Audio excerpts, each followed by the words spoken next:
नमस्कार मित्रों, जितेंद्र कुमार पांडे, सहायक जिला शासकीय अधिवक्ता कानपुर नगर।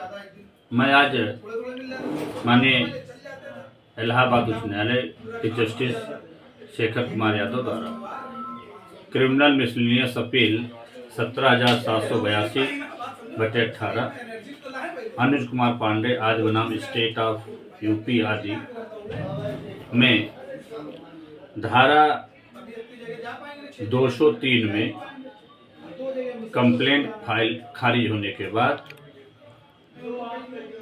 397 सीआरपीसी और 401(2) में रिवीजन में क्या अभियुक्त को सुनना आवश्यक है पर चर्चा करते हुए माननीय जस्टिस शेखर कुमार यादव ने कहा है कि बिना अभियुक्त को सुने रिवीजन में उसका निस्तारण नहीं हो सकता। केस इस प्रकार है कि शाहजहांपुर में वर्ष 2013 में विपक्षी संख्या 2 ने अपीलांट के विरुद्ध 156(3) में प्रार्थना पत्र प्रस्तुत किया, जिसे मुकदमा दर्ज हुआ। इसमें कोर्ट में एफआर आ गई। एफआर को प्रोटेस्ट पिटीशन में दाखिल हुआ।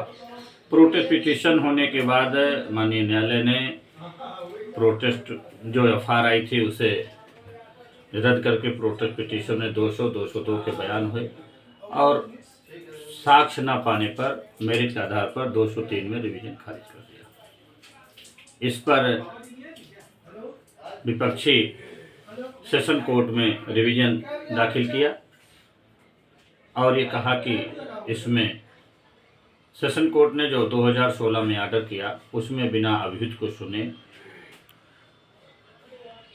उनके विरुद्ध जो 498, 304B जो मुकदमा दर्ज हुआ था उसको उन्होंने ट्रायल के लिए भेज दिया। इस पर अपीलांट माननीय इलाहाबाद उच्च न्यायालय में अपना आरोप किया और इस पर जस्टिस शेखर कुमार यादव ने Jagannath versus state of UP तथा अन्य माननीय रूलिंगों का हवाला देते हुए कहा कि ये सही है कि धारा 204 में अभियुक्त को कोई लोकस स्टैंडाई नहीं है, लेकिन रिवीजन जो 397 के बाद जो 401(2) में दाखिल होता है वो आवश्यक है कि रिवीजन में अभियुक्त को सुना जाना आवश्यक है और उसे पक्षकार बनाया जाना चाहिए।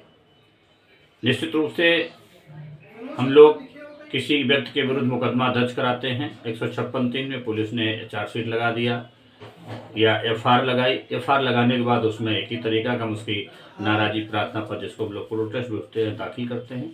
प्रोटेस्ट पिटीशन के बाद कोर्ट के बाद 3 ऑप्शन होता है, या तो उसे स्वीकार करे या उस प्रोटेस्ट पिटीशन को खारिज करे और या तो उसमें पुनः स्वयं विवेचना करके उसको खारिज करे। इस आधार पर या री इन्वेस्टिगेशन भी कर दे। लेकिन उसमें माननीय न्यायालय ने 203 में का प्रोटेस्ट पिटीशन खारिज कर दिया।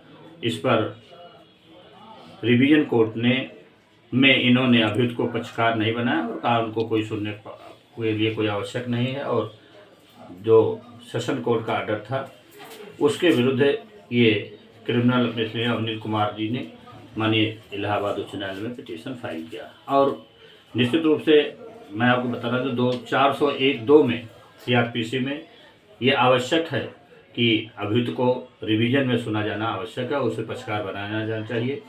निश्चित रूप से ये जजमेंट उन सभी नए अधिवक्ताओं के लिए और उनकी अच्छी जानकारी के लिए है कि अगर आप कोई पक्षकार नहीं बनाता है तो मैंडेटरी उसे बनाना चाहिए। मैं अपने आप यूट्यूब चैनल के माध्यम से आज आपको ये लेटेस्ट इलाहाबाद हाईकोर्ट का जजमेंट बता रहा हूँ। मेरा आगे चैनल देखने के लिए मेरा चैनल लाइक करें, सब्सक्राइब करें। धन्यवाद।